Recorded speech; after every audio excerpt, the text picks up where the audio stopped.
I was the president during the 77th year of the Rotary Club of Tucson, and I started off in a year struggling, thinking, what can I do as president? And at the same time, our national president, William Jefferson Clinton, was struggling with his indiscretions of the White House.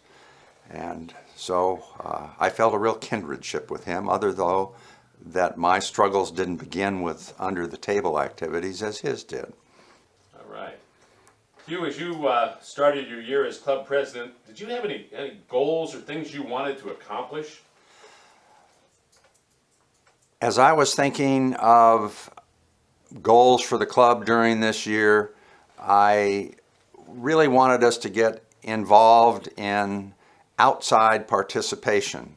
And I think, though probably no fault of my own, the club became involved in a whole bunch of things outside that were really fascinating. Any examples? The first was the Build the Future program, was a program that I got initiated into when I was going to the President's Breakfast in my year before I started.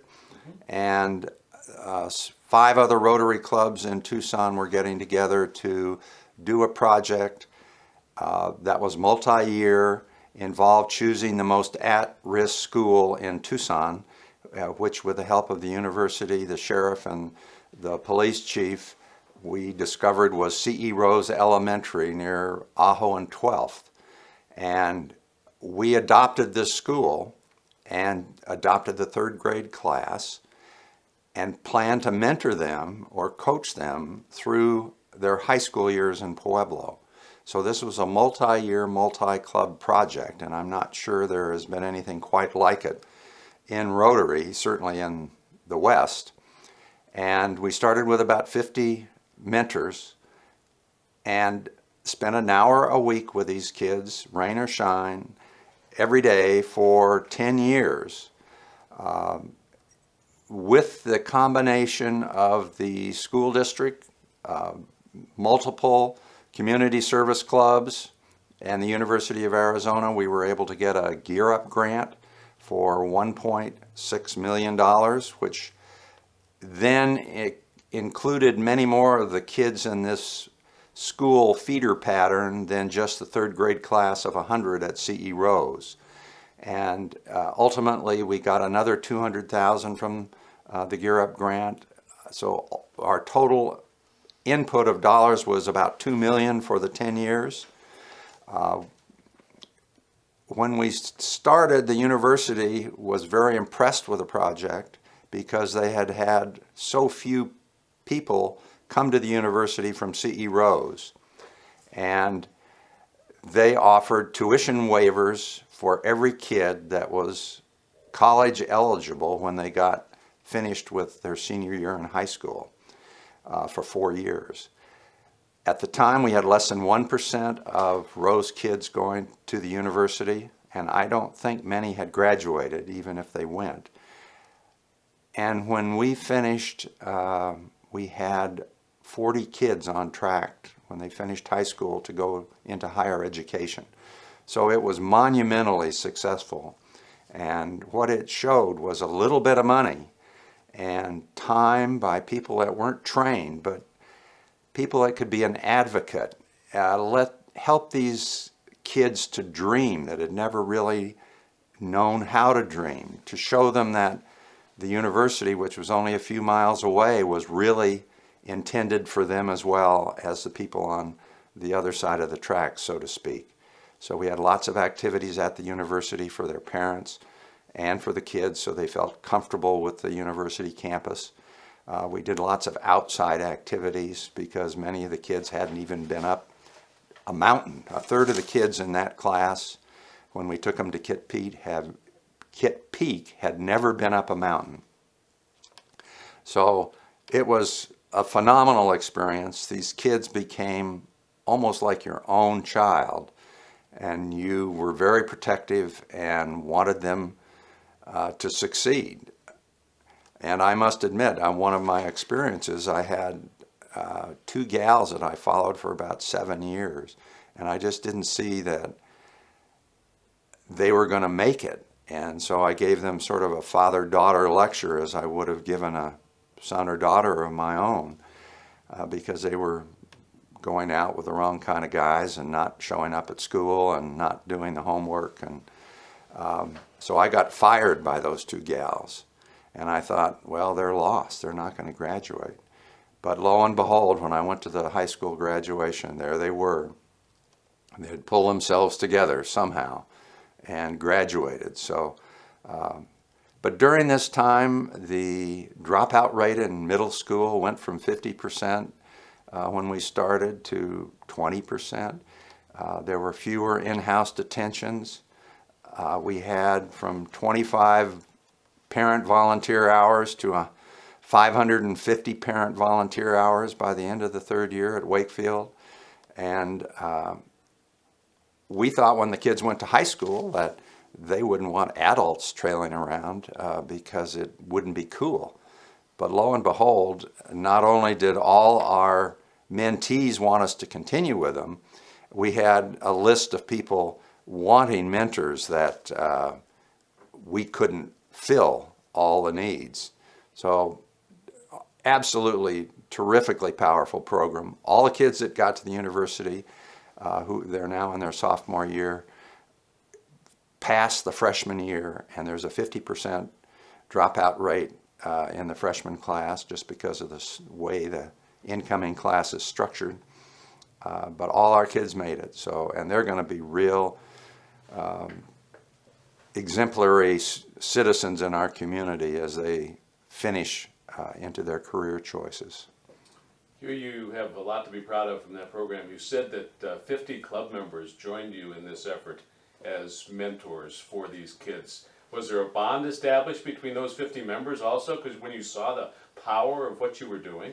Well, don't forget, this was in the group of mentors came from 6 different Rotary clubs, and wives, and Rotary friends, and some people that were enticed from Davis-Monthan, and the police force, and the Arizona Daily Star staff. So it was a community group that was working with these kids. But yes, we did establish a bond, but because everybody mentored at different times, when it was convenient for their schedule and their kids' school schedule, we didn't meet a lot, because for everybody it was a long commute to get down to Rose and get back.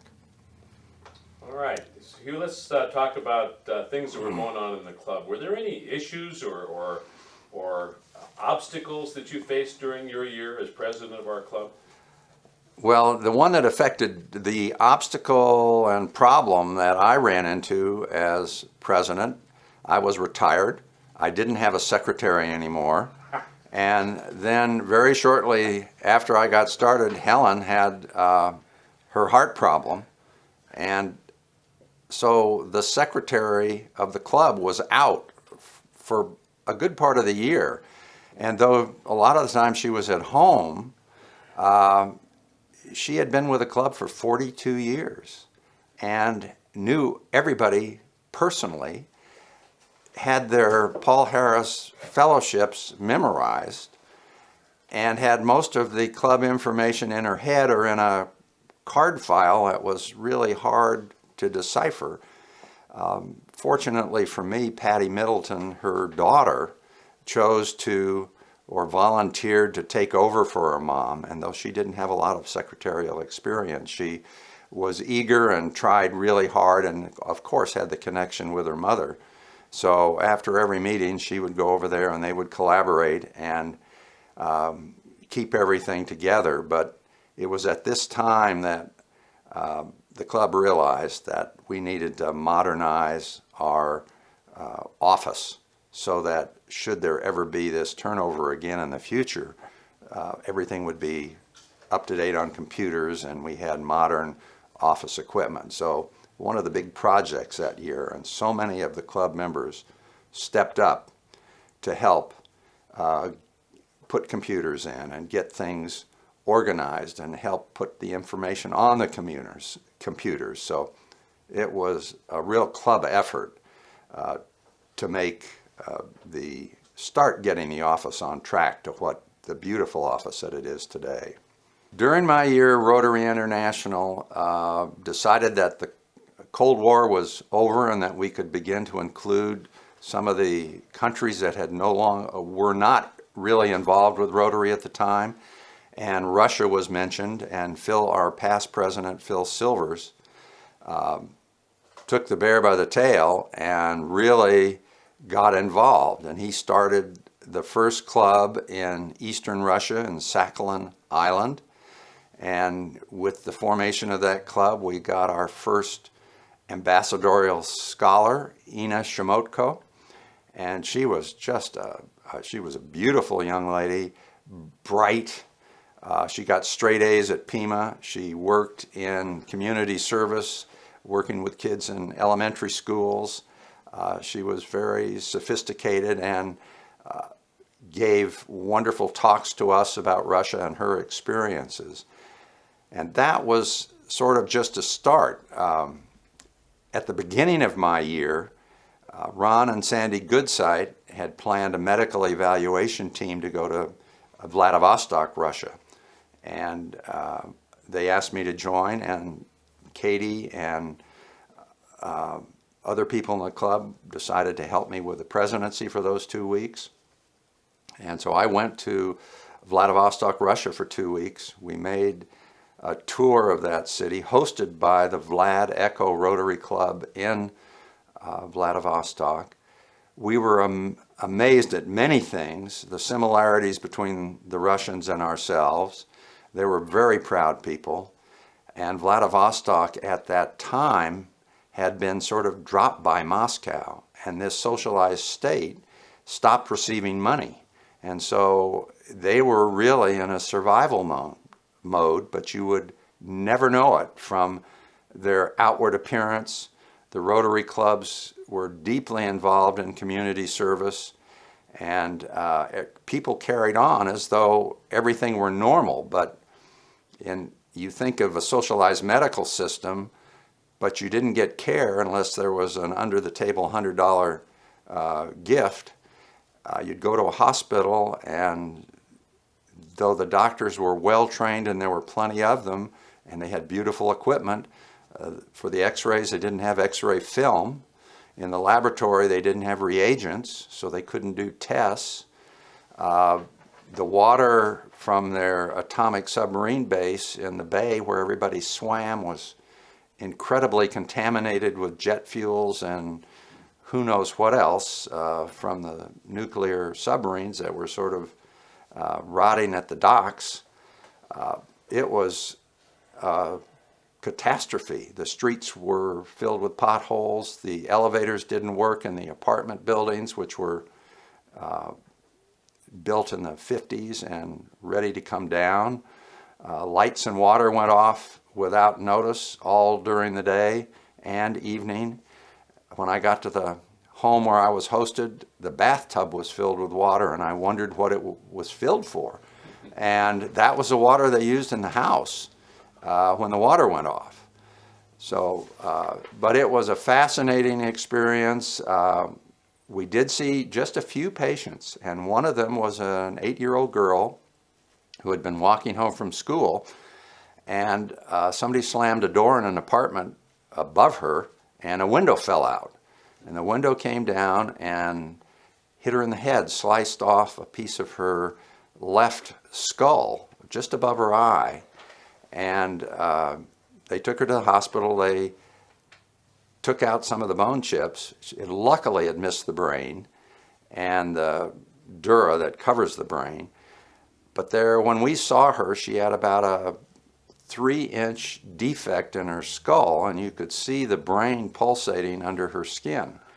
And we realized that this girl was probably going to have an accident over the years that would kill her or make her an invalid of some sort. So the club and the Goodsights and I arranged to get TMC to comp her medical services.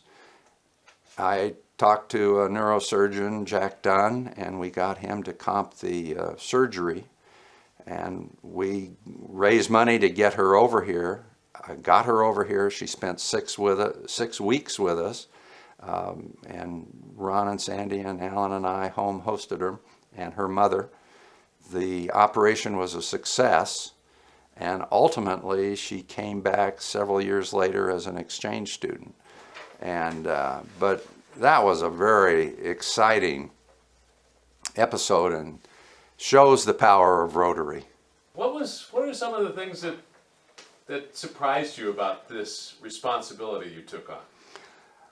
Well, I think my concerns and surprises as president with the secretarial department and a little bit of turmoil and me not being very organized, and for my whole working career I had a secretary who directed me every minute of the day. I was scattered in my retired life doing about 30 different things, and so every meeting was a bit of a challenge. And I think my biggest embarrassment over the year was, number one, I didn't get my committees fully formed until December, I think. So I was way behind the 8 ball. I don't know how I started so far behind. And every meeting I forgot something on the agenda. I would forget to introduce the guests, forget the birthday boys, and as I went back through the two Cetarians, I could see the mystery author kept mentioning these things, and I thought, wow, did I do it that many times? I wonder what the club thought, but somehow I got through the year. What has always inspired me the most in Rotary is listening to the Rotary International presidents speak and hearing them at the international meeting in Glasgow that I attended just prior to starting the presidency was so powerful, and learning firsthand on an international scale of the power of Polio Plus. And then during the year I was fortunate enough to be able to hear Glenn Kinross, the then Rotary International president, speak in Phoenix one evening, and he talked of the interconnection of illiteracy and poverty, and he had good examples from India where he had personally visited. In a small county in India that had schools and mandatory attendance, etc., there was no poverty. Immediately adjacent to this county was a county where they had slipshod schools and no attendance requirements, and the poverty involved everybody. And I thought how our club had sort of anticipated this when Don Edwards started our Robeson Reading Project, and we had been into that for 3 years when we got involved with the Build the Future project, which then carried on until Jim Murphy and the rest of the group that started the Reading Seed project. So here we are, heavily involved in literacy problems and ever expanding the scope in which the club touches. So I just have to give huge kudos to our club and the sincere effort that so many of the members have made, or all of the members have been involved in one way or another in supporting this effort. Whenever I talk to a potential Rotarian or somebody that's new in the club, the one thing that they have to do is get involved.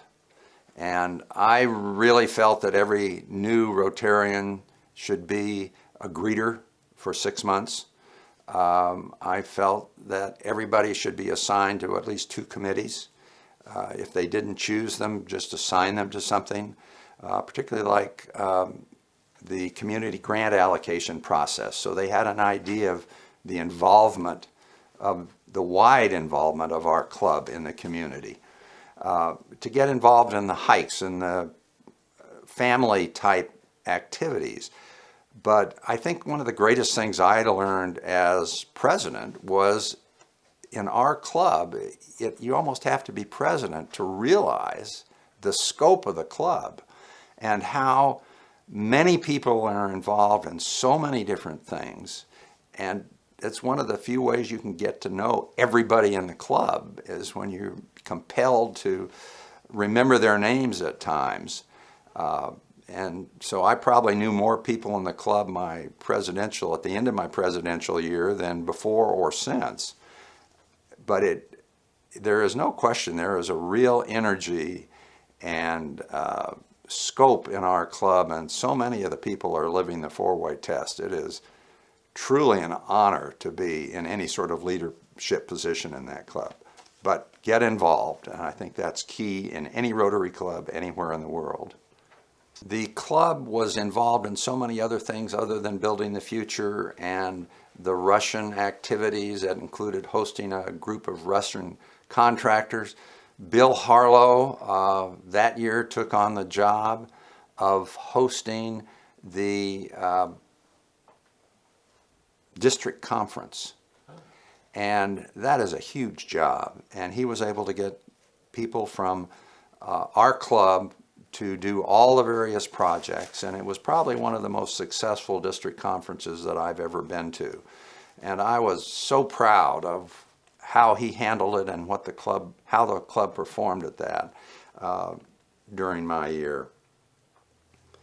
We also continued the tradition of the San Carlos Christmases, and that has been a powerful ongoing project. I think Guard Pierce's Proyecto Amanecer, working with the Heart Hospital in Hermosillo, Mexico, heavily supported by members of the club, such as Tom Kiernan, who flew us down many times during the year, with other people offering their planes, Hal Adamson, and being involved as translators. This was a 5-year project that affected, I think, ultimately 12,000 kids, and totally changed the way they did heart diagnosis and surgery in Hermosillo, saving many, many trips of kids with heart ailments coming up to the university and being treated gratis. And so very powerful program. And I think as I look back on the year, with what we've done with multi-year projects, it's just outstanding. And as I look into the future with what we've done, the multi-Rotary Club projects, multi-year projects that we've gotten started in Tucson are just so powerful and show what Rotary can really do in a continuity basis, despite the fact that we change administrations every year. I think it's a testament to the fact that our government doesn't really need seniority all the time, that things can be accomplished and maintain continuity with repetitive changes during the process.